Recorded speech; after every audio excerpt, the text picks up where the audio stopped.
कमलीवर झालेला आरोप खोटा होता आणि हे सिद्ध करायला पुढे आली ती नयनतारा तिच्या सासूच्या विरोधात। कालच्या प्रोमो मध्ये आपण बघितलं होतं की आता या सगळ्यात मुळी काय घडणार, कसं घडणार याचा विचार नयनतारा करते, पण त्याबरोबरच तिने ऋषीच्या सोबत मिळून असा जबरदस्त प्लॅन आखला आहे की या सगळ्यात खरी दोषी कोण आहे हे ती सगळ्यांसमोर आणणार आहे। कारण कमली खरी दोषी नाही, तर तिला कुणीतरी फसवलं आहे हे नयनताराला चांगलं माहित आहे। आता ट्रस्टीची मीटिंग ठरलेली आहे आणि त्या मीटिंग मध्ये नयनतारा अजून पोहोचलेली नाही। हे सगळं पाहून सगळ्यांना थोडं आश्चर्य वाटतंय, पण नयनतारा तर धमाकेदार एंट्री करणार आहे। ज्या क्षणी कमलीला सगळ्यांसमोर दोषी ठरवलं जाणार असेल त्याच क्षणी ती सगळं राज उघडकीला आणणार आहे आणि कमलीला निर्दोष सिद्ध करणार आहे। नयनताराला एक लेटर आला आहे, उद्या दिवसा मीटिंग आहे आणि त्या मीटिंग मध्ये कमलीच्या बाबतीत निर्णय घ्यायचा आहे। घरी आल्यावर नयनतारा ऋषीला सांगते, मला लेटर आलंय आणि काय मॅटर चाललाय ते तुला माहिती आहे। ऋषी सगळा प्रकार समजून घेतो आणि नयनतारा म्हणते, या सगळ्यात मोठी कसोटी माझ्यासाठी आहे, कारण ज्याची सगळ्यात जास्त कसोटी होणार ती म्हणजे अन्नपूर्णा आजी। तिला या सगळ्यात खूप सारी गोष्टी समजावून सांगाव्या लागतील, कारण एकंदरीत पाहता ती कधीही असत्याची बाजू घेत नाही आणि सत्य डोळ्यांना दिसतं ते जरी असलं तरी ती पैशासाठी कधी चूक करेल असं मला वाटत नाही। तिचा स्वाभिमानीपणा माझ्यासाठी खूप महत्वाचा आहे, कारण तिचा तो स्वाभिमान मला आवडतो। यावर ऋषी म्हणतो, आई मी तिला समजावून सांगण्याचा प्रयत्न करतो, पण नयनतारा म्हणते, खरं सांगायचं तर कमलीने ते पैसे घेतले होते असं दिसतंय, पण ऋषी जे दिसतं ना ते नेहमी खरं नसतं। प्रत्येक वेळी गोष्टी तशा होत नसतात। तेवढ्यात सरू घरी येते। ती आधीपासूनच खूप टेन्शन मध्ये आहे, तिच्या डोक्यात खूप विचार चालू आहेत आणि त्याच वेळी तिला नयनतारा आणि ऋषीचं बोलणं ऐकू येतं। तिला धक्का बसतो। ती विचार करते,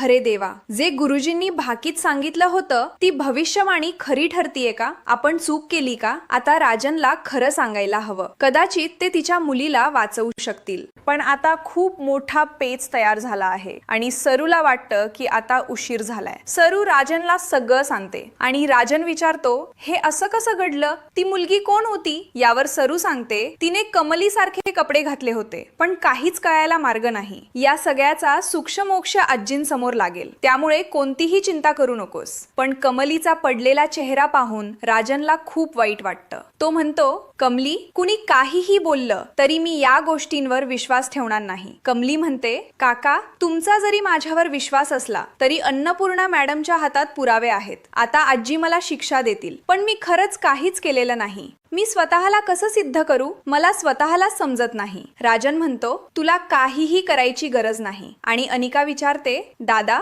तुम्ही काही करू शकाल का? दुसऱ्या दिवशी ऋषी आणि नयनतारा या दोघांनी खूप मोठं प्लॅनिंग केलं आहे। नयनतारा ऋषीला सांगते, बघ, जर आपल्याला तिच्या उपकाराची परतफेड करायची असेल तर आता खरं सांगायला हवं। एक काम कर, उद्याच्या मीटिंगला तू मीटिंग चालू कर, तोपर्यंत मी असं काहीतरी सत्य शोधून काढेन की या सगळ्यात तिच्या जागी ती नव्हती, दुसरी कुणीतरी मुलगी होती। ऋषी म्हणतो, एक्झॅक्टली आई, मला पण हेच वाटतं, कारण आतापर्यंत आपण मनात होतो की अनिका या गोष्टी करू शकते, पण अनिका तर सुधारली। यावर नयनतारा म्हणते, बघ, माणसं अच्छी सुधारत नसतात, माणसाचा जो मूळ स्वभाव असतो तो बदलत नाही। त्यासाठी आपल्याला अनिकाला गाफील ठेवायला हवं। उद्याची मीटिंग सुरू होईल, जे काही निर्णय होतो ते होऊ दे, मी शेवटच्या क्षणाला एंट्री करेन। नयनतारा आणि ऋषी या दोघांनीही प्लॅनिंग केलं आहे। आता सरू बाहेर पडते आणि ती विचार करते, मी काल जे केलं ते सगळं चुकीचं होतं। मला राजनला खरं तर सगळं सांगायला हवं होतं। आता माझ्या मुलीच्या मागे असलेलं नशीब संपेल का? तिच्या मनात सतत हे विचार येत आहेत आणि ती काय करावं हे कळत नाही। ती घराबाहेर पडते, कॉलेजच्या दिशेनं चालायला लागते, पण कुठे जायचं, काय करायचं तिला काहीच कळत नाही। ती म्हणते, मी आता या सगळ्यात लवकरात लवकर येण्याचा प्रयत्न करेन, असं दादांनी मला सांगितलंय।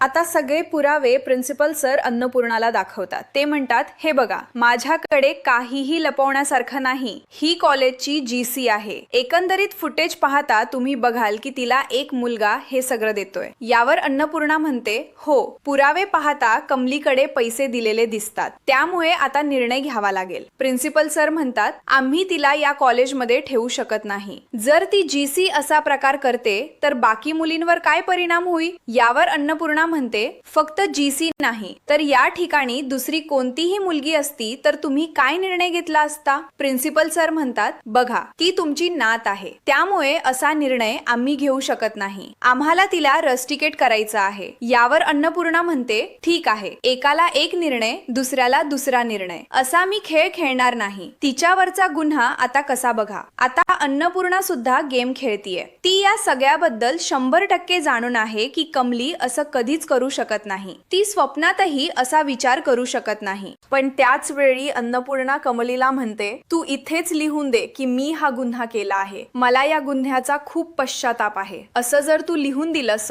तर आम्ही तुला या कॉलेजमधून हाकलून देऊ. पण तू लिहून दिलास तर. कमलीला खूप वाईट वाटायला लागतं की अन्नपूर्णा आजी सुद्धा तिच्यावर विश्वास ठेवायला तयार नाही. ती म्हणते, काय बोलतेस तू आजी? अन्नपूर्णा म्हणते, कमली हे लिहून दे. बघ, तू जर काही चूक केली असशील तर लिहून देशील का? अन्नपूर्णाला हे माहित आहे की या सगळ्यात कमली निर्दोष असेल पण अनिका दोषी असेल असं तिला वाटतं. तेवढ्यात समोर येते नयनतारा. ती एंट्री करते आणि म्हणते, थांबा, मला काहीतरी बोलायचं आहे. अन्नपूर्णा म्हणते, नयनतारा, तुम्ही पण या कॉलेजच्या ट्रस्टी आहात. जे काही सांगायचं आहे ते इथे सांगून जा. नयनतारा येते आणि प्रिन्सिपल सरला म्हणते, बघा आता बाकी सगळे तुमच्या मनातले विचार बाजूला ठेवा आणि ते फुटेज पुन्हा एकदा दाखवा. ते फुटेज मध्ये एक मुलगा कमलीला हे सगळं देतो आणि त्याच वेळी सळी कमली ते पैसे घेतीये हे सगळं दाखवलं जातं. नयनतारा म्हणते, आता तुम्ही सांगा की या पिक्चर मध्ये असलेली मुलगी ही खरंच कमली आहे का? तो मुलगा घाबरून पळण्याचा प्रयत्न करतो. मागे उभी असलेली अनिका पण घाबरते. सगळेजण उभे राहतात आणि ही कोण नवी असा प्रश्न पडतो. नयनतारा चिडून म्हणते, जे डोळ्यांना दिसतं ते सत्य नसतं. काल मला सगळं सत्य समजलं. त्याच वेळी मला माहित झालं की असं कधीच कमली करणार नाही आणि त्यासाठी मी सगळ्या गोष्टी नीट उकलल्या. आता इथे मी तिला विचारलं सगळ्यांसमोर, तुला या सगळ्यात कुणी काय करायला सांगितलं? आणि तिने मला सांगितलं आहे. पण सगळ्यांसमोर आता सत्य ती सांगेल आणि ती अनिकाकडे बोट दाखवते. या सगळ्यात अनिका पूर्णपणे गडबडलेली आहे. अनिका तडतड पाकडते आणि त्याच वेळी अन्नपूर्णा म्हणते, काल नयनताराचा फोन आला होता. नयनताराने काल मला याबद्दल सगळं सांगितलं होतं. नयनतारा काल म्हणाली की अन्नपूर्णा मॅडम हे सगळं अनिका करू शकेल. पण नयनताराने आज हा डाव उघडकीला आणला आहे. एका झटक्यात नयनताराने कमलीला निर्दोष सिद्ध केला आहे.